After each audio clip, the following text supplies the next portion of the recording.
My name's Littlejohn. I go by Littlejohn. Feel free to call me that. We all know why we're here. We're here for 101. We're here for error handling. And I'm going to be teaching. You've heard the whole spiel all throughout the day.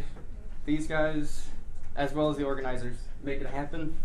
That's why we have the good food that we had and the swag and everything. So check these guys out. So about me, that's my name. My GitHub, not active on that ever. My Twitter handle, and I'm also the head for the Chattanooga PowerShell user group. And a little bit about me, I like PowerShell, like automation. I'm in IT operations, so I've done everything from desktop to help desk to event management to tools, and now I'm on a ServiceNow project. I have 2 cats, 2 dogs. The cats love me, the dogs love my wife, so I've been peer nominated by my cats to be the cat dad. And I do not know how that one started. That is not me.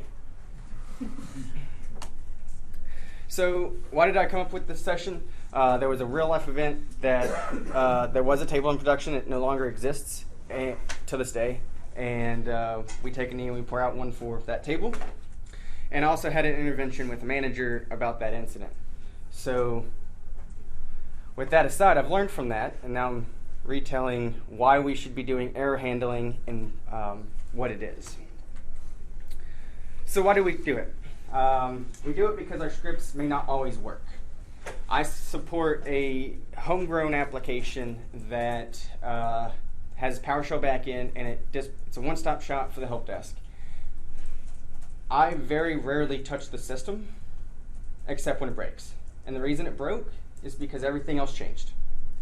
So that's why I've incorporated error handling into it to work with the databases down, or Knoxville data center just went down. It also alerts me, so I actually hooked it up. So the send mail message in PowerShell can actually send to cell phones. If you want to try that, you should do that. So I have babysitter scripts on everything, and when it catches an error, it'll text me. I haven't gotten to call me yet. If y'all can figure that one out, let me know, because I want my scripts to call me as well. And it emails my team with verbose stuff. And we have the chance, once we've caught the error, to actually resolve the issue. So you don't even have to log in on Saturday.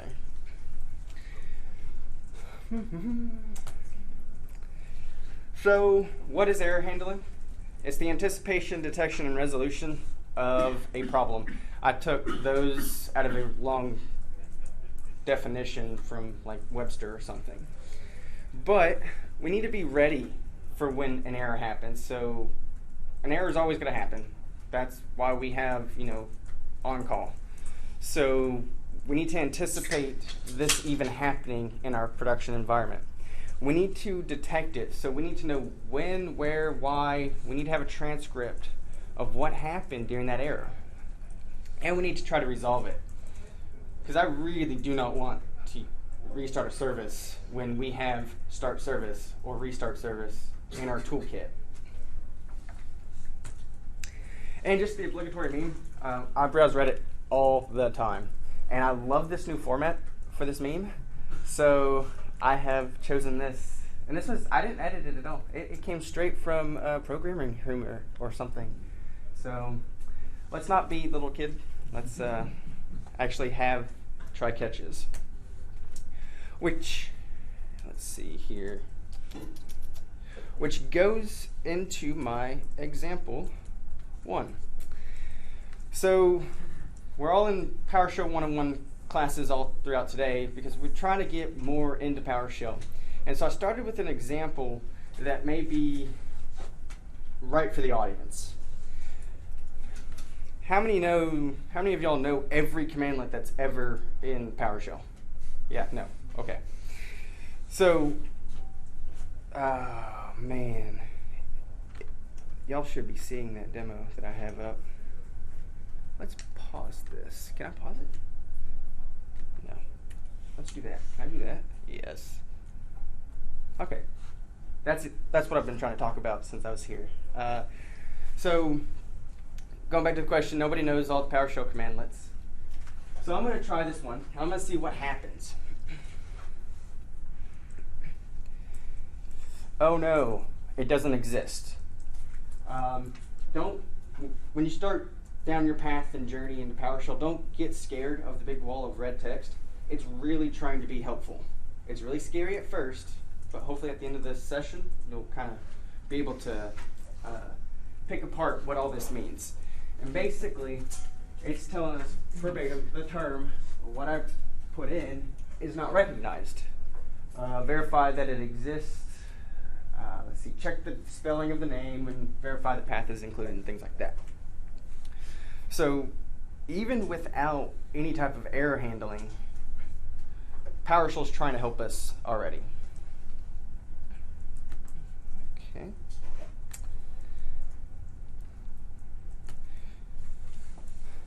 So the de facto way that we should be working with our errors is a Trycatch.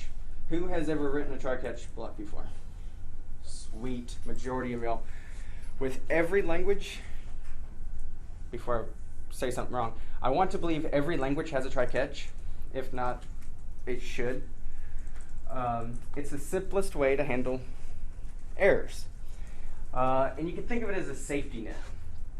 So I'm going to let my script run in production. I'm going to have full faith that my script is not going to break anything. However, if something happens, I can rely on this Trycatch. And as a standard, try to keep your Trycatches small. When I first got to the in-house application that I was telling you about, the guy that I inherited it from had Trycatches. Like, I had to scroll pages, and it was just bad. Don't do that. Your try should have a single action, sometimes two actions, depends on how you're working it, but it should be as small as possible. I want to try this one thing, and if it fails, catch it. So let's go to a demo.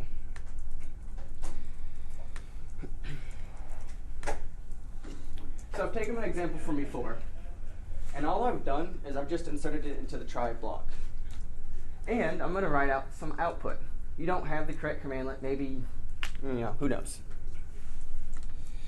And I've used the right output, so for those that were in the streams session, you should kind of have a back history on the right output.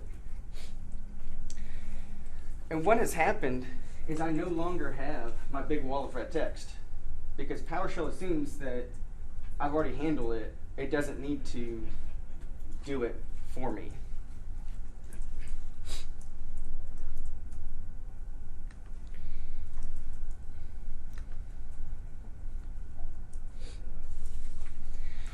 So we've got the idea of a Trycatch. We're able to write something kind of thinking it should work, but we know whatever happens, it's going to catch it. But what if you're doing checking on your own? You're testing if a server is up. You're testing if the configuration's right. Well, those types of items don't necessarily have errors, right? PowerShell doesn't know to error out when my C drive has less than 60 gigs. Or doesn't have an attached H drive or something. So what can we do? Well, we actually can force a catch in PowerShell.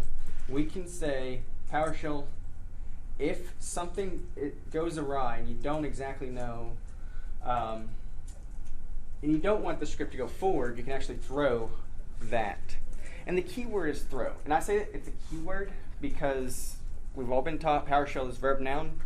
Well, there are keywords. Throw is one of them, try is one of them, for each, things like that. It doesn't really follow the syntactical PowerShell, so just assume it as a keyword and it'll make it good. What throw does is it creates a generic error. There's nothing special about it. It just says, here's an error, boom, done. You can give it a message. Just say, oh no, the configuration to my vCenter lab isn't correct. And then it'll be caught by the catch block. An alternative is the write error. And I actually have an example later on to talk about the write error and for a use case and some of the parameters to explain those. Let's see here. Example 3. So this is where it gets real estate. So we'll walk through what I've written here. I have my Trycatch block, I have my comments, we're all familiar with those. Line 4 is actually just me cleaning up. There's nothing special about that. I just need that cleaned for the example I'm about to show. And so what I'm going to do is, instead of writing some fancy code about creating files or restarting a server, or clearing DNS caches or anything, I'm just going to fill in write output as my line of code. Blah, blah, blah, blah, blah. Line 10, I've figured out that something doesn't seem right. And whether it be you checked against an if or a switch statement, and at this point we need to start stopping the script. So I've done that by lines 14 through 17 to just be like, throw this message. And this is the syntax of throw. You say the keyword, you give it a message, and it's followed up with a catch. The catch is very simple. I just want to clear the host from all this stuff, just some cleaning up, and then write out to the screen just to give a little context of what's happening. So let's go ahead and run that.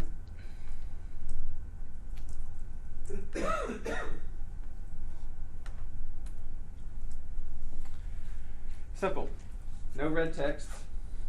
It caught it. Production's still up, so we're good.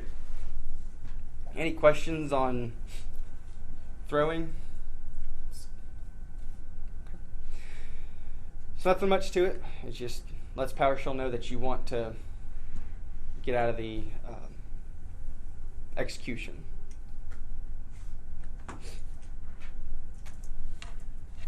Sweet. So we have the ability to catch a specific error. So if you've ever worked in Trycatches, some of the languages, I believe some of the more modern languages, allow you to have multiple catch blocks.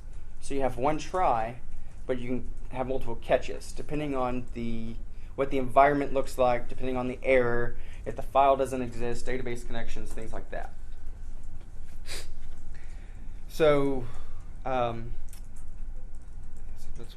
why would you want to do this? The reason why you want to catch specific errors is that when you get to the resolution space, creating a file is not the solution to restarting a service. So you need to catch, hey, file doesn't exist versus service needs to be started. So let's go with a demo on how do we do this.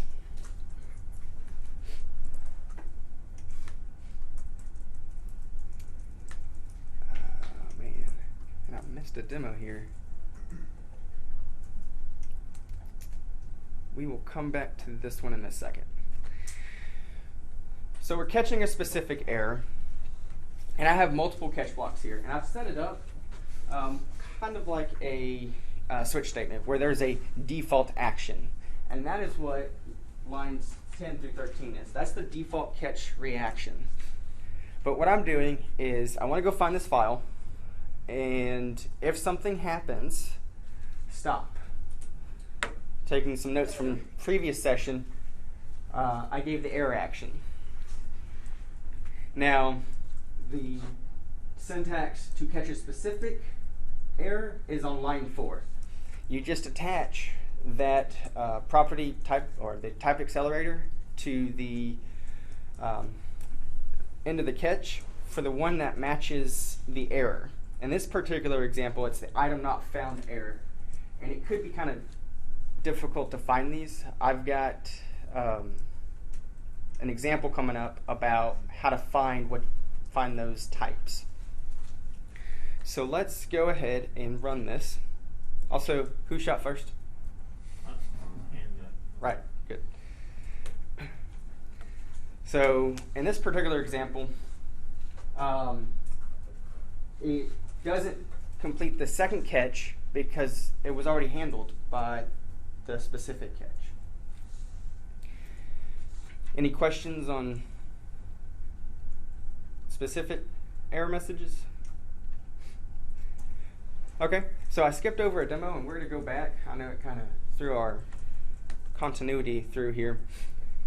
But from our previous example, I instead of using throw, I used write error in this case. And write error gives you a lot more give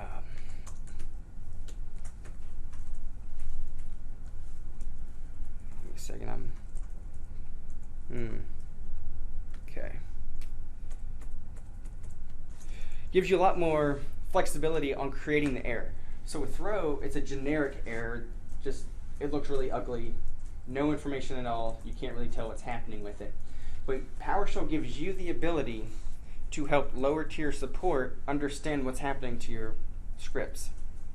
And so I'll go through them.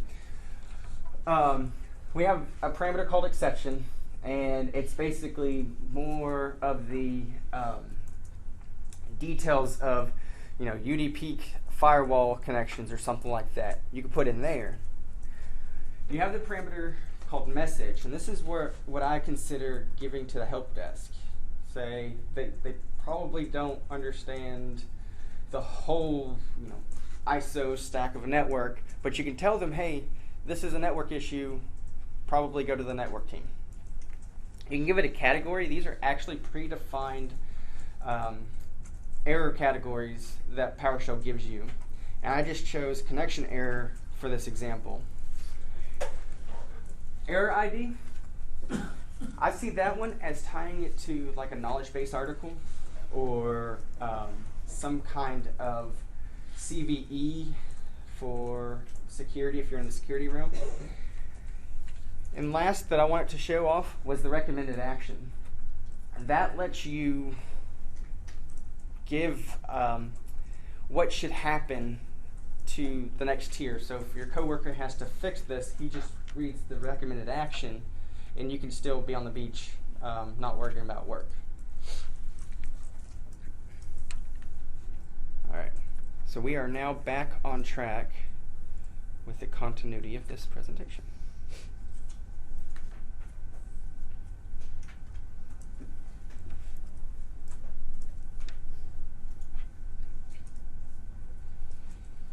Okay. So next we have the error variable. It's strictly just $error, nothing to it. It's actually an array of objects. So we can catch anything that's in your session will be in this error variable, and you will just index into which one you need. And you can also give it as a parameter, like we showed before in the previous session. The error variable and the error action can work together to name it something different. So if you don't want to throw it in the default error, you can give it your own error variable.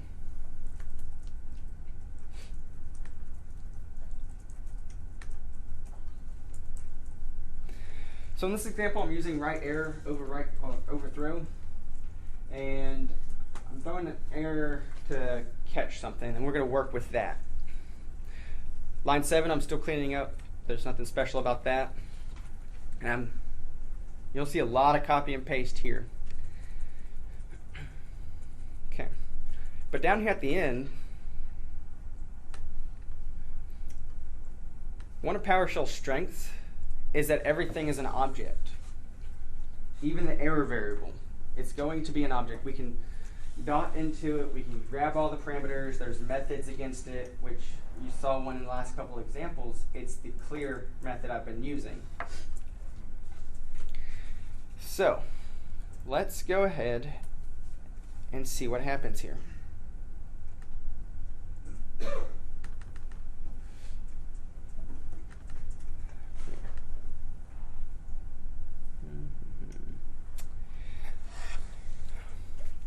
So I've gone through, I've caught my error, and I show my error message. And what it actually shows is a combination of the category with the fully qualified ID. The displaying of the error message can be a little bit better because of how it like concatenates multiple things, the exception, the category ID, things like that.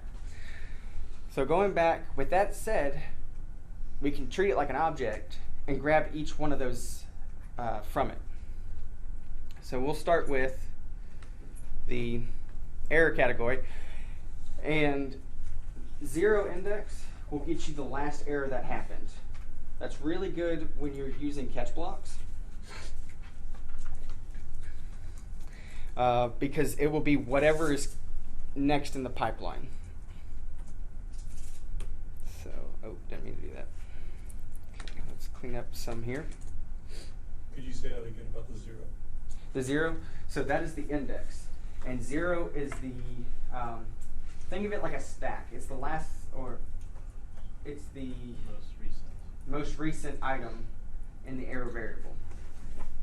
So if you want to get the second one, you put index 1, and so on and so on. Does it support index -1?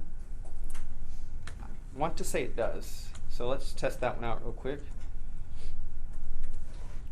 So the error that we're expecting to see is, well, we'll start with what we're expecting to see. We're expecting to see,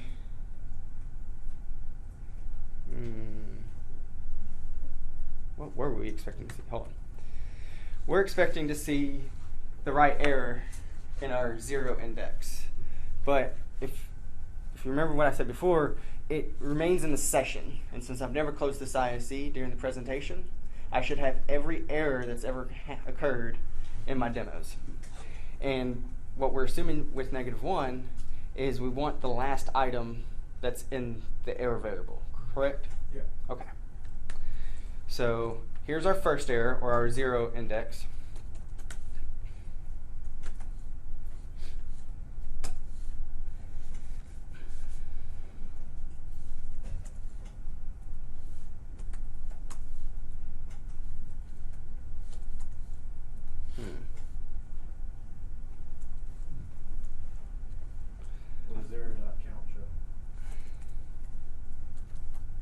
I did clean it. I did clear it recently. 3. That's why. Okay. So if you've noticed, when you start going backwards, you can only go as far as however many you have. However, that's not an error. It's just kind of nature of the beast when we're working with that. I only have 3, so it should be -3. So what I've done is I just displayed whatever's in the error variable. And so here's 0, 1, and 2. And this is long-winded to get to your point. So the first one should give me that one. But if I want to get the last one on the first one,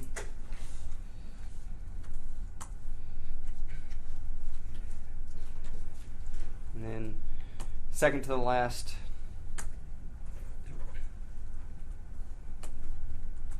and then assuming you knew how many there was there before, the first one. Good question, thank you. Yeah, there it is, line 7. I wasn't really prepared for that question because I kept cleaning it up. Okay, so now that I have enough errors in there, we can work with that. So let's find the category information for, actually no. Let's go ahead and rerun this. So I've cleared my error variable again. And so I want to run and get the category information. Now, PowerShell's telling us a little bit of the category information, which I told it was the right error. F8 will run just a single line if you don't know. And so I'm highlighting, hitting F8, I'm getting the output that's here. And so my category, I didn't do a deep dive on researching all the other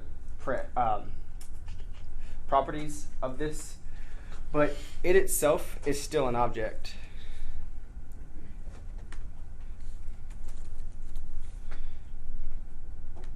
So you can dot all the way down to the reason. So we've got our category information. If that matters in your environment, feel free to use it. Everything in PowerShell is for y'all to use. So let's look at the exception. This is the extracted issue. So if the red text doesn't really tell you anything, you can always go back to .exception and it will tell you what your issue is.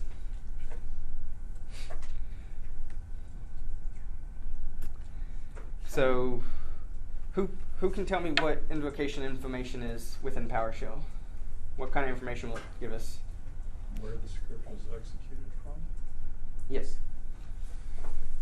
But there's even more than that. Anywhere where you see invocation information, whether it be in the error sections or any type of AST or like the, I can't remember, it's right on the top of my head. PS invocation information, I think, it will tell you anything you would ever want to know about the execution of that script. Well, in this context, it will tell you the execution information of the error. Where it's located, what script it's in, and things like that. And it has plenty of properties. Really good stuff here. Because I'm using the ISE and I'm using like inline scripts, a lot of this information is going to be either null or blank or empty arrays, things like that. And even just line number 0.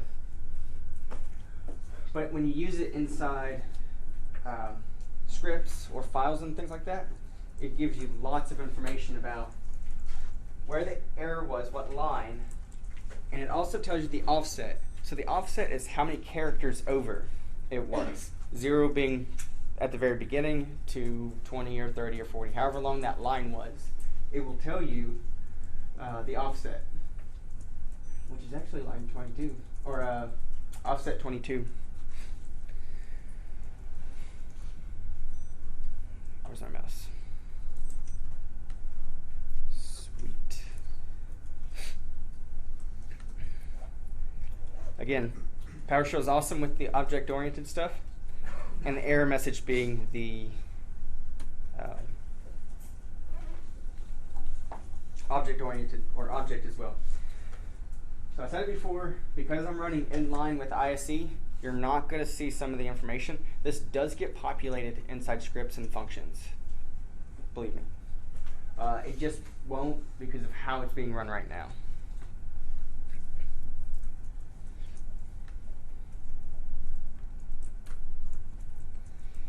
It'll even tell you the stack trace, and it's a lot better than the Java stack traces. That was a joke at Java. But it helps us narrow down. Here's our file. I know exactly what the path of it is. I know what line the error happened. And if we go up, line 18 just so happens to be where my right error is. So we could start at line 18 and work our way back up to figure out what the issue is.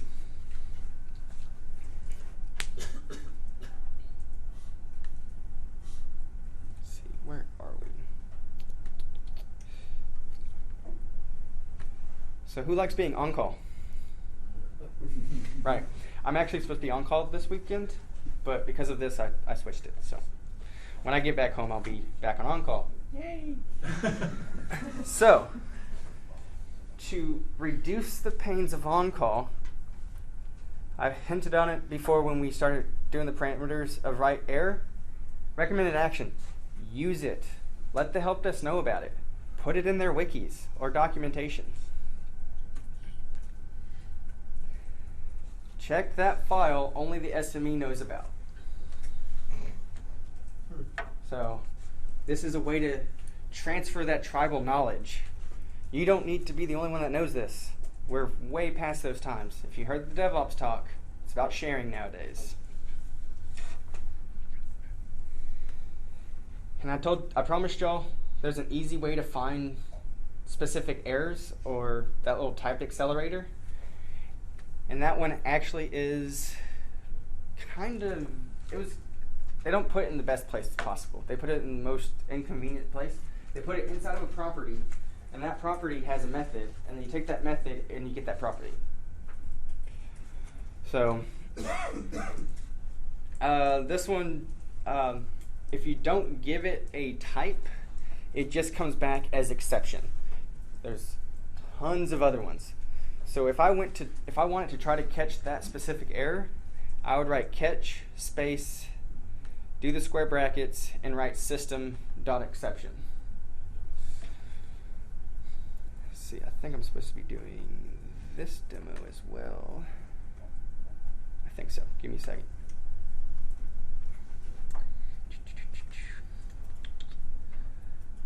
Six and 7. Sweet. All right. So I've switched up my example a little bit. I got away from the whole writing error and everything like that. So what I'm wanting to do here is utilize more of the custom error variables. And I'm actually going to speak on the error action, on why I specifically set it here in the next couple slides. So I'll glance over that.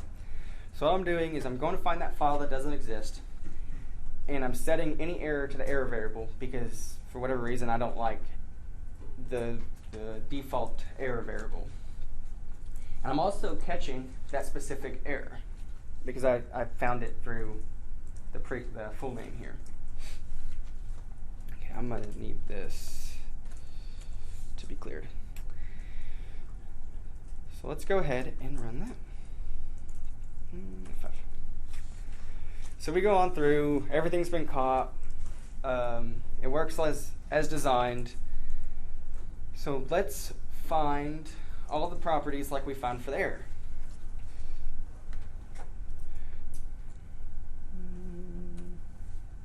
Let's see here.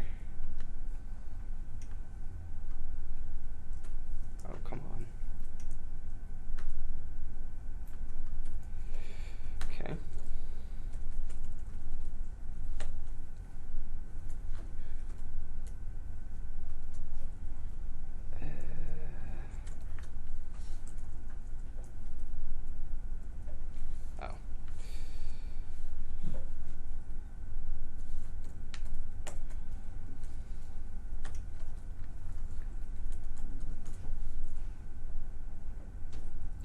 Okay.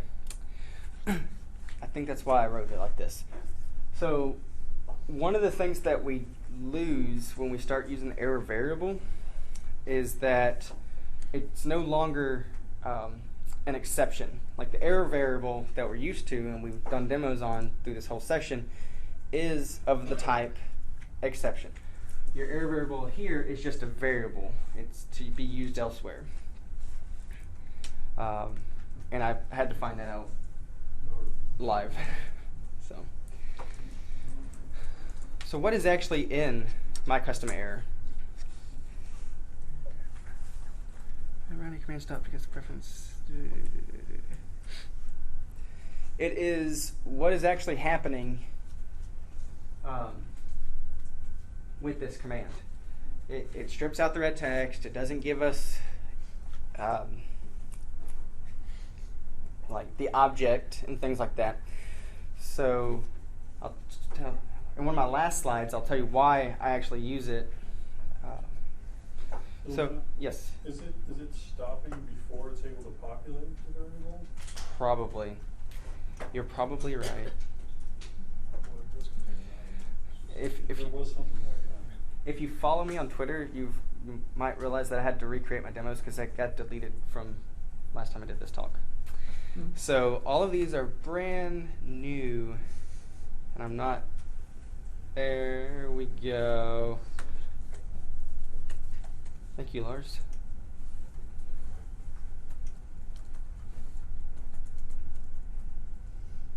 Okay, so that's still the case.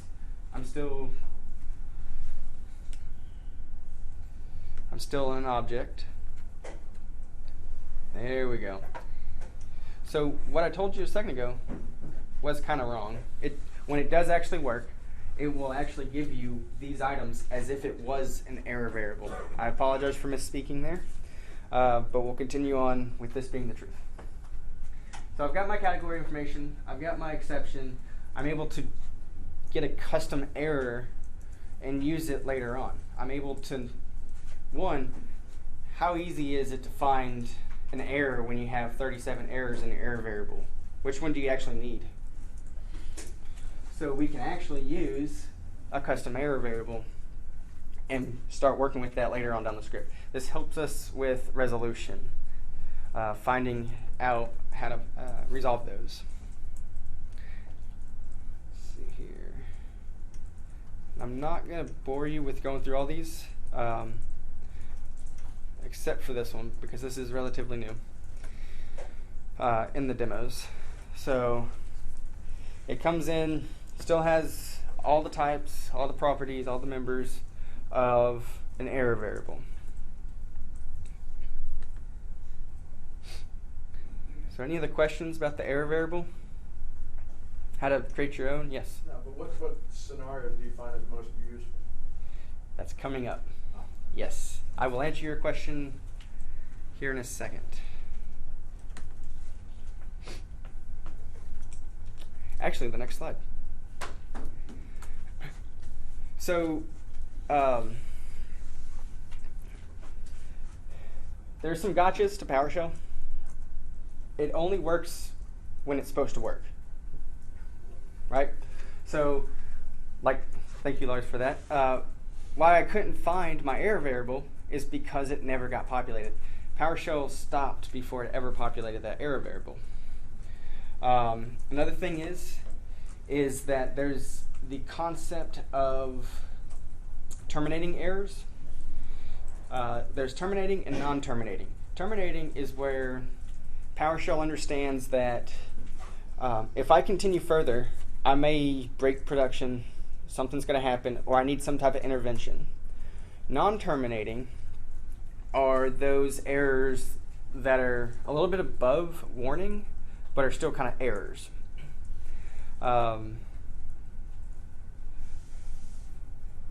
And actually, it's in my gotcha. Lars, you pointed out what was in my gotcha. Line 2, it actually prevents the correct use of the error variable for when you when PowerShell works like it's supposed to. And who understands, or who's ever used the $_? Probably in your where objects all the time. Back in version 2, version 3, they've introduced PS item, which is supposed to be the actual $_, but it never really caught on.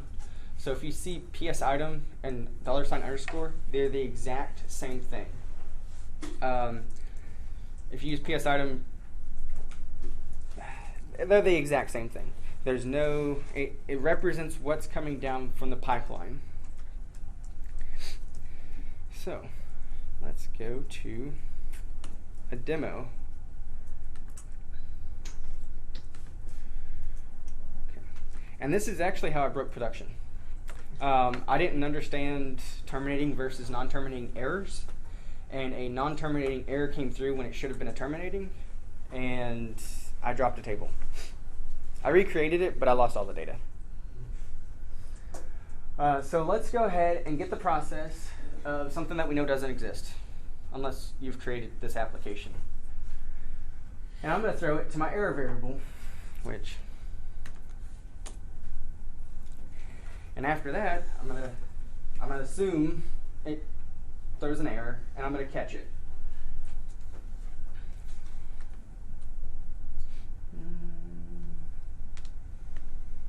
Yes.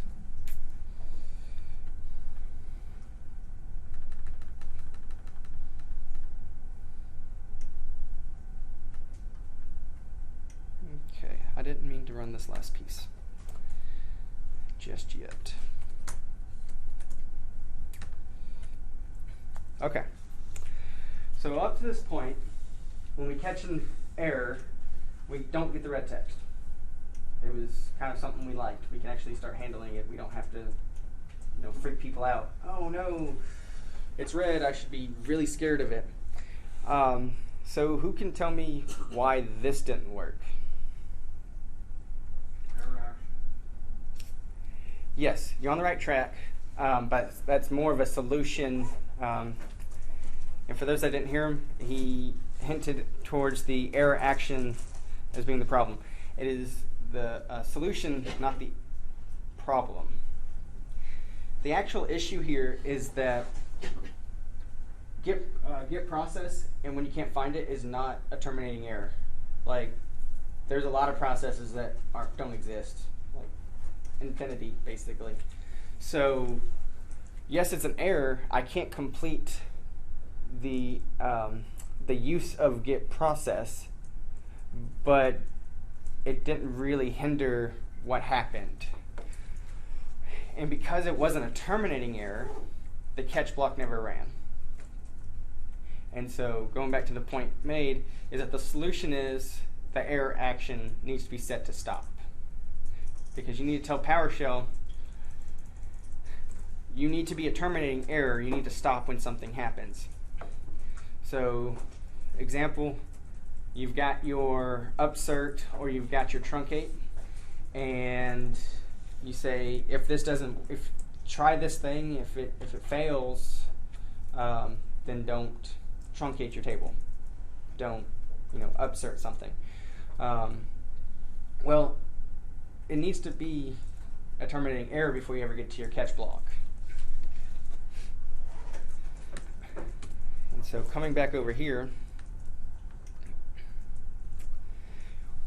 the fact that it's a terminating error versus a non-terminating error doesn't really matter for that error variable getting populated. It still populates. And we're duplicating efforts, which doesn't really matter here. Most people are scared of duplicating efforts. But whenever an error happens, it always goes to the error variable when the error happens. But you can also basically tee it off and put it in your own variable. The error is in both locations. Any questions on the proof of the terminating versus the non-terminating? And so what I've started doing in my scripts now, whether they're terminating or non-terminating, I don't care. I'm always, because of my life story, I'm going to use that error action. I'm going to give it a error variable. And I meant to put this in here. I typically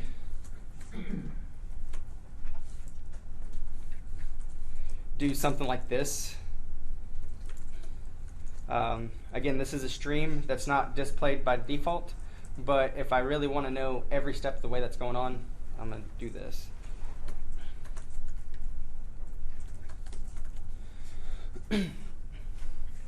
PS item or $_ takes the data type of what's given to it. It's going to be an error, so I can have an exception there. Let's see. So I want to get rid of the red text. Let's see here. Action section. What's going on here? I think.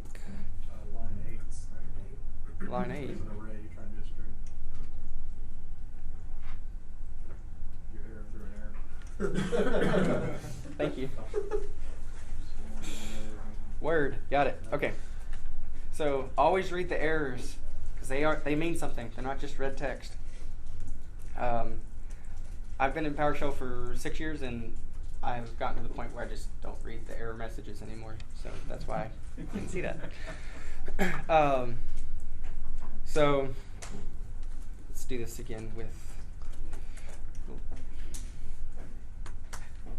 Okay. So I forced it to be a terminating error. I gave it a variable, and now I can work with it later on down the line.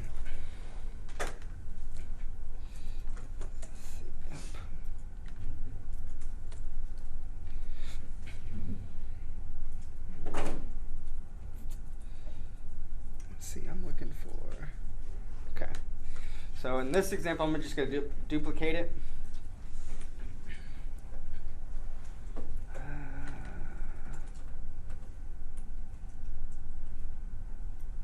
Yeah. So remember that gotcha? When you start using the error action stop, the use of the error variable stops becoming a thing. So the use of the error variable is kind of detached from the action that you're going to be using with it. Any questions on this? So we should be all error handling experts now. Yes? Is there a good way to tell if a commandlet is going to be a terminating or non-terminating, or you just have to play with them while you're scripting? So the question is there a way to find out what commandlets are terminating versus non-terminating? Yeah. I haven't researched that, so I guess that would be homework. Yeah. But the reason I don't have the answer is I really just did the trial and error. Like, Yeah. what is, which you should trial and error in dev, not production. So play with it. PowerShell's there. You can use confirm as a parameter just to make sure, or what if, just to make sure you're not really breaking anything. But that's just outside of the topic of error handling. So go out there, play with it, figure out what's there. The trial and error is why I made this session. Good questions. Anything else? Okay. Is there any community agreement, like should you just always throw a catch, just a catch by itself at the top, just to get any exception that occurs in your script without a try? A catch without a try? Yeah. You can't do that. I've seen that done in certain scripts. I haven't verified it works or not. You thinking about a throw? Maybe just a generic throw. Just a generic throw. So I do use a generic throw, and I use it more in my demos. So in my when I'm in my 101, when I'm teaching people from 0 to 60 kind of stuff, I'll put up here, and I'm gonna give credit where credit's due, and that was a Jeff Hicks thing that I saw. Right. And so if I accidentally hit F5, it's going to be like, no, no. Because most of my 101 stuff, it's a long script, and it's line by line working through it. Right. But other than standards, you could probably follow, I forgot the guy's name, Jackal on Twitter. And he's very vocal on what... Do what? Joel Bennett, thank you. He's very vocal on what should be standard in PowerShell. So if you find anything from him, he's also on GitHub. I've seen a massive arguing thread between him and Microsoft on what should happen in PowerShell 6.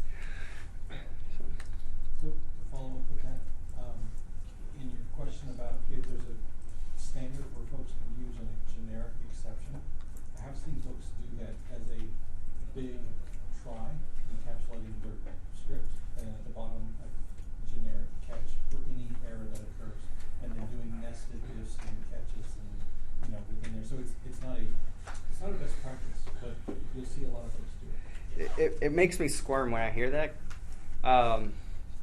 because I actually did that when I started off. It's just a huge try at the first line, number 1, try. Whatever the last line is, catch. That's a really big safety net and probably overkill. And also, it's not standard because tries should be very specific in what it's trying to accomplish. Okay, so I believe this thing's going to bark at me in a second about